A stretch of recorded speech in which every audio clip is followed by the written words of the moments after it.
From discovering America to setting fire to their own urine, here are 10 things you probably didn't know about the Vikings.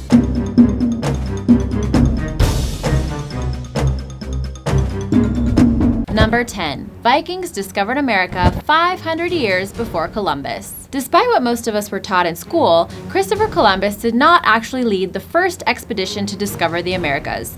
In fact, he was over 500 years late, as there is increasing evidence to support the idea that Vikings were present in areas of what their leader, Leif Erikson, called Vinland, and what we now know as Canada. Well, there's also evidence that the Chinese and the Basques also arrived before Columbus, so it is still not looking good for him anyway. It has long been thought that the Vikings had made the trip to the edges of the continent around the year 1000. An initial settlement was found in Newfoundland in the 1960s, but in 2016, a team of archaeologists using satellite imagery found another site 400 miles further inland that bore all the landmarks of Viking civilization. By taking a route past Iceland, Greenland, and then down through Canada, it's quite possible that they also made it much further south, with some researchers now looking for concrete evidence that they also visited the modern-day USA.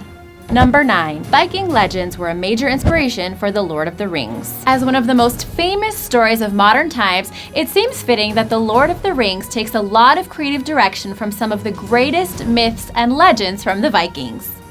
J.R.R. Tolkien was greatly inspired by the Vikings and studied them intensively. The story of the curse of Andvari's ring provided the core ideas to Tolkien, revolving around a supernatural ring that brings tragic consequences to anyone who wears it.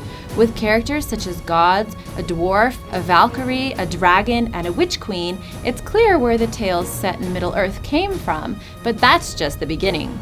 Midgard, for example, is, according to Norse mythology, one of the 3 worlds that make up the universe. This is where men, dwarves, elves, and giants live and form the battleground between good and evil.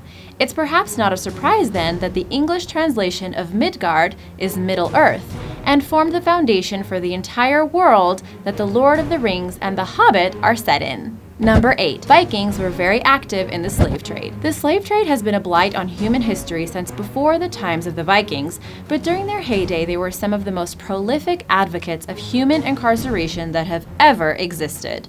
The first recorded attack by Viking warriors was from a Christian monastery in England where the monks were killed and all the treasure was stolen. But it's thought that the real reason the Vikings first took to the seas was to find women and capture slaves, or thralls as they called them. Thralls were on the bottom rung of Scandinavian society, often finding themselves in such a position as a result of losing wars, accruing large amounts of debt, or being born to other thralls. Slaves were also used to facilitate trade with the East, with records showing numerous North European thralls to have been channeled through Russia, Byzantium, and Baghdad. Number 7. Vikings did not wear horned helmets. It's the prerequisite of many a Viking TV show, theme party, or stag weekend, but Vikings never actually had horns on their helmets. This doesn't mean that they didn't have intimidating headwear, of course, but they were typically far less ornate. Paintings from the time show Viking warriors to be either bareheaded or wearing simple helmets made from iron or leather. A helmet that was found on a Norwegian farm in 1943 had a rounded iron cap and a guard around the eyes and nose. Some cultures have been known to have horns on their helmets, however. Examples of ones that date back to the Bronze Age have been found around Northern Europe, as well as more recent ones that have been uncovered from Cyprus and Sardinia. Another famous one, the Waterloo helmet, was found in the River Thames in London and features straight horns. So why do we associate horned helmets with Vikings? As with many things, it comes down to storytelling and entertainment. In the 1800s, a Swedish artist named Gustav Malmström made a series of paintings that showed Vikings wearing helmets. Probably the most significant usage of horned helmets that may have started the myth was when Carl Emil Doppler, the costume designer of Wagner, designed horned headgear for one of the most famous works, The Ring Cycle. Number 6. Vikings were incredibly hygienic. It must have been tough back in the 10th century to keep clean and tidy, so it's not a surprise Vikings are often depicted as being dirty brutes. But the truth is they took their hygiene very seriously. Archaeological digs often find collections of tweezers, razors, combs, and ear cleaners that have been made from animal bones or antlers.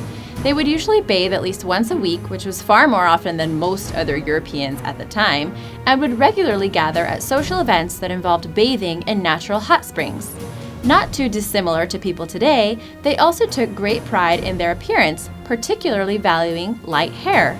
As many Vikings didn't look that way, they would use a strong soap with a high content of lye to bleach their hair and beards to look more like they wanted.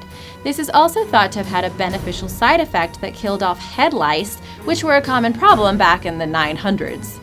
One Viking beauty regimen that hasn't made it to the 21st century was their apparent use of coloring pigments to change the appearance of their teeth. Remains have been found with grooves carefully drilled into them that are believed to have helped retain the dye, and it is thought that the King Harald Bluetooth, whose symbolic runes we see on modern-day smartphones as the logo of Bluetooth connections, wasn't named that because of tooth decay, but because he had stained his teeth that color on purpose. Number 5. Vikings skied for fun. Skiing has been around for thousands of years, having originally been invented in Scandinavia over 5,000 years ago as an effective means of transport to quickly traverse terrain and aid with hunting. But the Vikings loved it for recreational purposes as well. So much so, in fact, that they had their own god dedicated to skiing called Ullr, or Earl, something like that. Ullr, as well as another god called Skadi, were often depicted hunting on skis and were believed to accompany the Vikings as they negotiated cold climates. Representations of the gods would also be present at competitive ski events where participants would race down the mountain to prove who was best.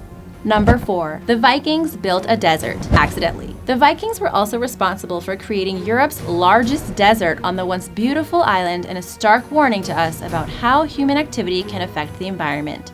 The desert is an unusual one, found in the highlands of Iceland, where the Vikings' plundering of natural resources, along with major deforestation, has meant that water and snow now sinks into the volcanic soil so quickly that there is no chance for plants to access it.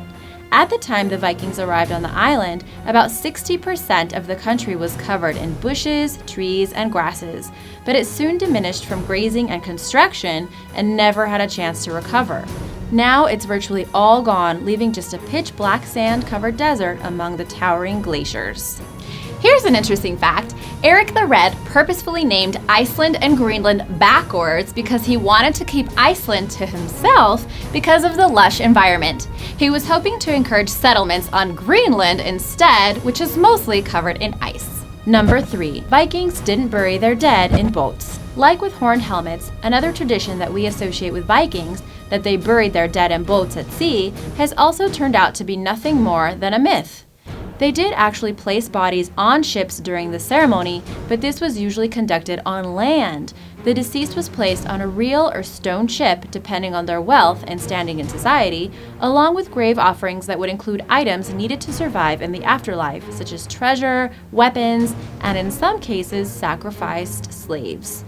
Vikings usually cremated their dead, so these pyres would be set alight and covered with piles of stones and soil to create what is known as a tumulus.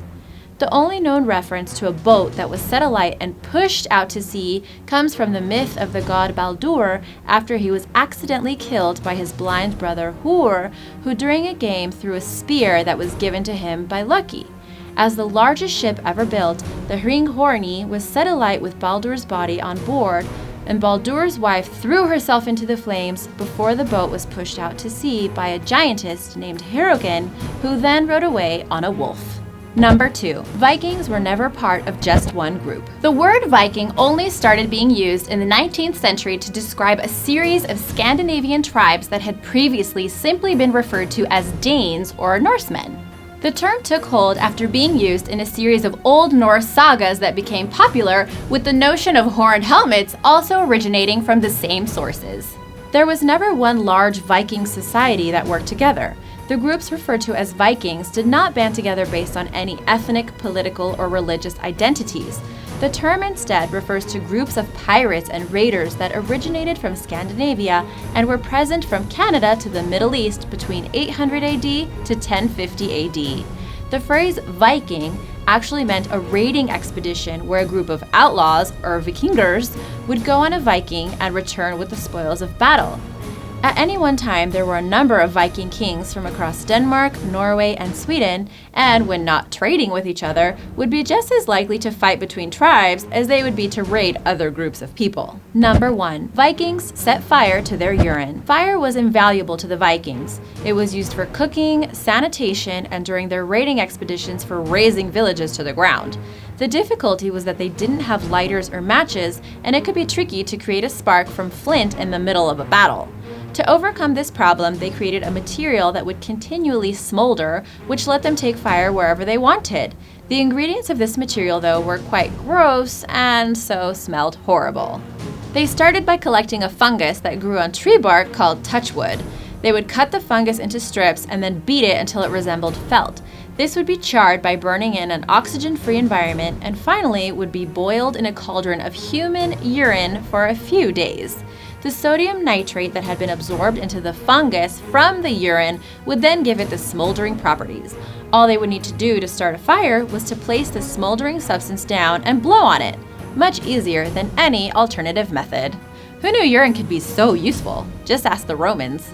Thanks for watching! Know any other cool facts about the Vikings? Let us know in the comments below. Be sure to subscribe and see you next time. Bye!